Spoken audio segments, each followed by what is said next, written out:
It can be pretty challenging sometimes trying to understand people who just seem to operate differently, without the usual emotional or ethical guides most of us rely on. Mm-hmm. So today we're going to do a deep dive into psychopathy, looking specifically at the characteristics detailed in The Psychopath in the Shadows. Yeah, it's a really important topic and one where first impressions can definitely be off. The word psychopath, it just conjures up criminals, doesn't it? It really does. But the source material we're looking at, it makes a really vital distinction. We'll be exploring the whole spectrum of psychopathic traits, Okay. and crucially, trying to understand the difference between those who end up committing crimes and those who have the traits but function within the law. We'll lean quite a bit on M. Scott Peck's work here, too. Right. Peck's insights are key Oh, because it's just too easy to lump everyone together, isn't it? Psychopathy equals criminal. exactly. But the reality, as we'll hopefully unpack, is much more complex. Yep. So our goal today is really to get a handle on that spectrum. What factors push someone with these traits towards crime versus maybe channeling them into paths that, okay, might be self-serving but are still, legal. Yeah. Have you ever thought about that? That the same traits that could lead one person to, say, embezzlement might help another climb the corporate ladder. It's a fascinating question. So maybe let's start with the basics, just defining psychopathy according to the source. Good idea. Okay, so the core characteristics that come up again and again are a fundamental lack of empathy, a kind of emotional detachment, and being very, very self-centered. Right? And it's super important to stress right at the start, like the source does, that just having these traits doesn't automatically make someone a criminal. It's often not just about not feeling what others feel, but sometimes a reduced ability to even recognize or process those emotions in the first place. And the numbers really highlight this, don't they? About 1% of the general population might have these traits. Roughly, yeah. But look inside prisons, and suddenly it's, 15 to 25%. It's a huge jump. And that difference really tells a story, doesn't it? Most people with psychopathic traits aren't incarcerated. They're not criminals. Which leads to the question of, well, where are they? What are they doing? And this is where M. Scott Peck's observations, mentioned in our source, become really relevant. He talks about their skill in deception, in manipulation. Okay. And while some definitely use these skills for crime, many others use them in, say, business or politics. Fields where, frankly, that kind of ruthless focus and lack of emotional baggage can sometimes be seen as an advantage. That's quite a chilling thought, that emotional detachment could actually help someone succeed. It can allow for decisions that others might hesitate over due to empathy or, ethical concerns. So let's talk about those who do cross the line into criminal behavior. The source points to a really profound lack of emotion, right? Yes, a real inability to connect with or even understand the pain or fear their actions cause others. They see people almost like Oh, objects, pawns. exactly. Tools to get what they want. Peck really drives this point home, too. And this ties into that extreme self-centeredness. Absolutely. A complete disregard for other people's rights, their feelings, their well-being, laws, morals. They're just inconvenient obstacles, not actual boundaries. Like someone committing fraud, the impact on the victims just doesn't seem to register. Not in the way it would for most people, no. The emotional fallout for others is abstract at best. And then there's impulsivity. That often comes up too. Yes, for many criminal psychopaths, there's this lack of self-control, acting on urges, on anger, without thinking ahead. Which can lead to sudden violence. It can. Peck talks about this lack of self-regulation, how small things can escalate because they can't manage that emotional response. But it's not always impulsive, is it? The source mentions calculated crime too. Right, that's the other side. Some are incredibly meticulous. They plan complex crimes, large-scale fraud, organized crime activities. How do they manage that? They seem able to suppress emotions, use cold logic to execute these long-term plans. Think about sophisticated con artists, maybe even some cult leaders building trust over time just to exploit it. Pathological lying fits in here too, I imagine. Oh, definitely. It's described as a core tool. Lying easily, without guilt, to manipulate, control, and cover their tracks. It's fundamental to many types of crime, from scams to, much worse. And the desire for control, power over others. That seems to be a big motivator for some. The act of dominating someone else can be in itself gratifying. You see that particularly in violent crimes. What about background? Does the environment play a role? The source material definitely points to that. Things like childhood abuse, neglect, poverty, isolation.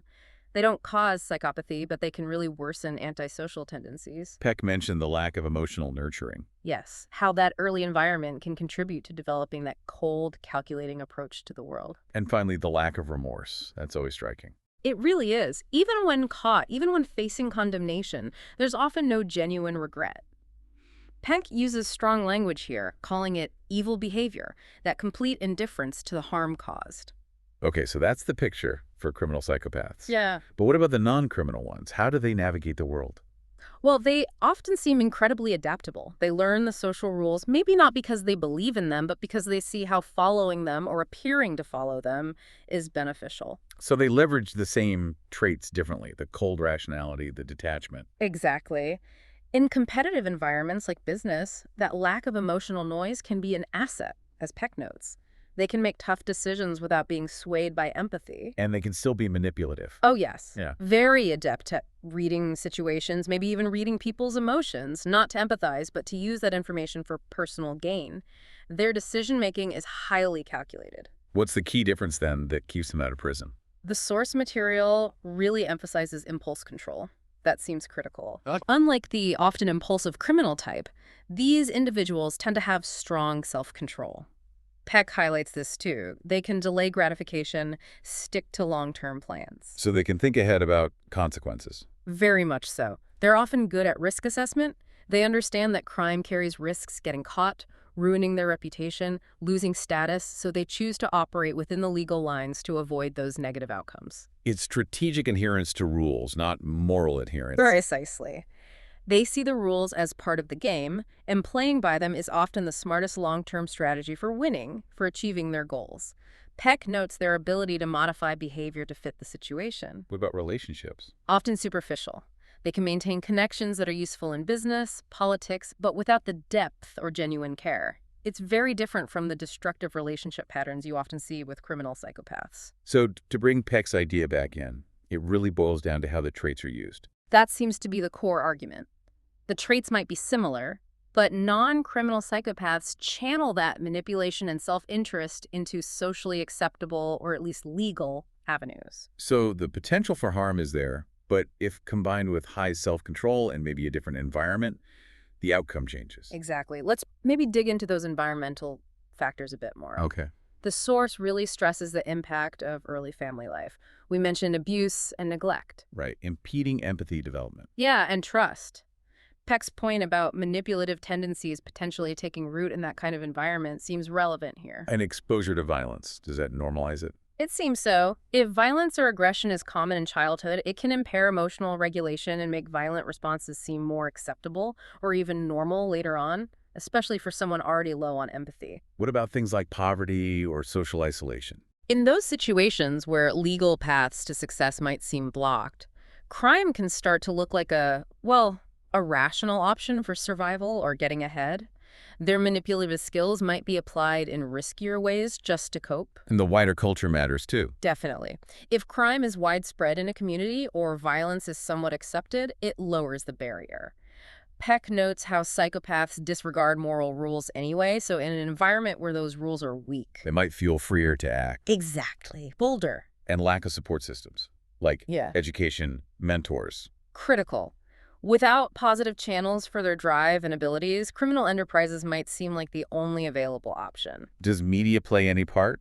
Glorifying crime. The source touches on that. If popular culture makes crime look glamorous or powerful, it could potentially reinforce these tendencies in someone already disregarding social norms, like Peck describes. But it's not deterministic, right?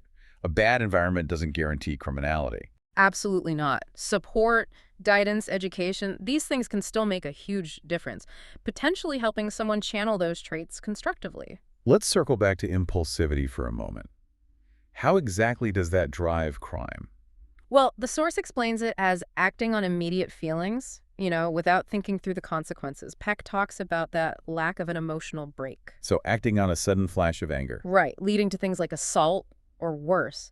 The immediate urge just overrides everything else. Because they can't regulate that emotion. That's a key part of it, the lack of that internal check most people have. And combine that with no empathy. And you get violence where the victim's suffering is just not part of the calculation. It's a chilling combination. Does impulsivity play a role in nonviolent crime too, like theft? Yes, definitely. Impulsive fraud or theft, driven by an immediate want or need without really weighing the long-term risks or the ethics involved. So it's different from the calculated strategic manipulation we talked about earlier. Very different. This is using manipulation haphazardly for quick gain, not as part of some grand plan, And they just ignore the risks. or severely underestimate them. The focus is entirely on that immediate desire, as Peck noted. Consequences seem distant or unreal.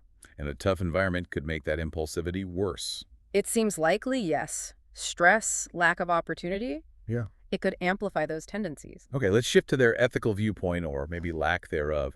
How does that connect to crime? Well, this source calls it an ethical deficit.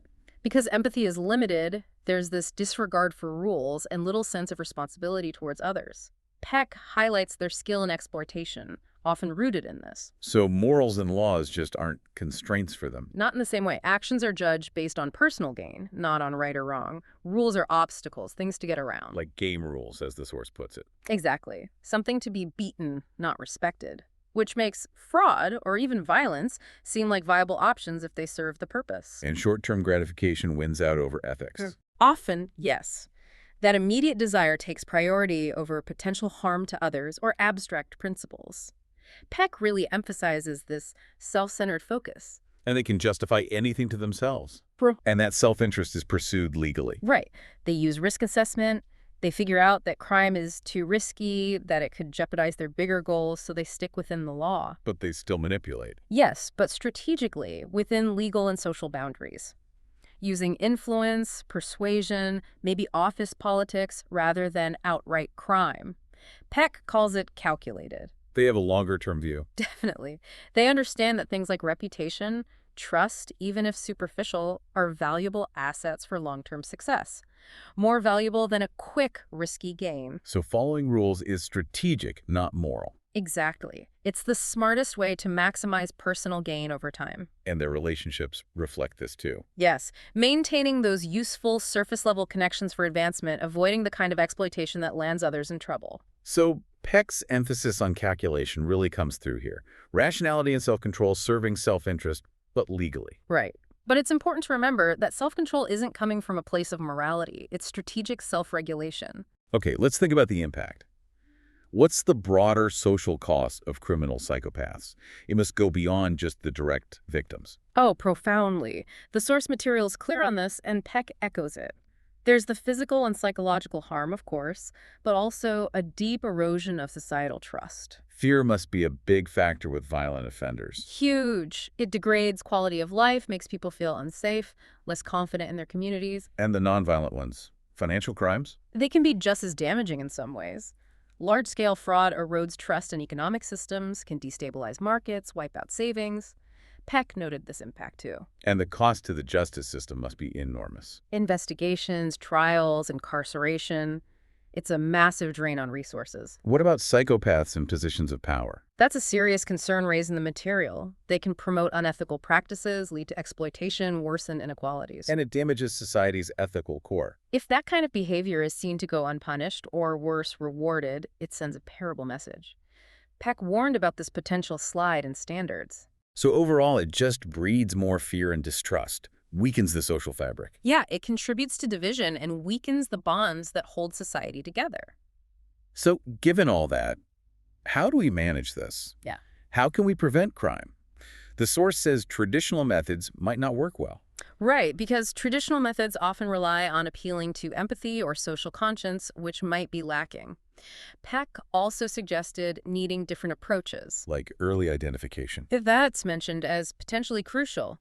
Using psychological assessments, perhaps in certain organizational or social contexts, to spot tendencies early, looking beyond just typical emotional reactions. And monitoring within organizations, especially at the top. Yes, things like transparent reporting, audits, ways to reduce the scope for unchecked exploitation, particularly in leadership. Stronger laws, harsher penalties for things like major fraud. That's suggested too, making the consequences severe enough to potentially outweigh the perceived benefits, even for someone highly calculating, counteracting their tendency to find loopholes. What about company culture, ethics training? Creating strong ethical cultures with clear compliance programs, training, maybe whistleblower protection that can limit the space for manipulation. Can therapy help at all, like CBT? The source mentions behavioral interventions like CBT might have some potential for reducing impulsivity in some cases, but acknowledges treatment is generally very challenging. Peck was also cautious about treatment effectiveness. And public awareness, education. Raising awareness, fostering empathy in the broader society, building resilience that way. Let's talk about the legal system specifically. How does it currently handle psychopaths? Well, they're prosecuted like anyone else under criminal law, but the source notes, and Peck agrees, their specific traits aren't always deeply considered, and they can be adept at manipulating the legal process itself. Does their lack of remorse affect sentencing? It might be noted, maybe considered in parole decisions, but it usually doesn't change whether they're found guilty. Evidence of planning often strengthens the case for full responsibility. But the big problem is reoffending, Yeah. right? That's a major issue, because the underlying lack of empathy and impulse control issues often remain. Standard punishments might not deter them long term. So traditional rehab doesn't work well. Generally not, because those programs often rely on building empathy and reflection, the very things that are impaired, as Peck pointed out. What about harm that isn't strictly illegal, like corporate or political manipulation? That's a huge gap.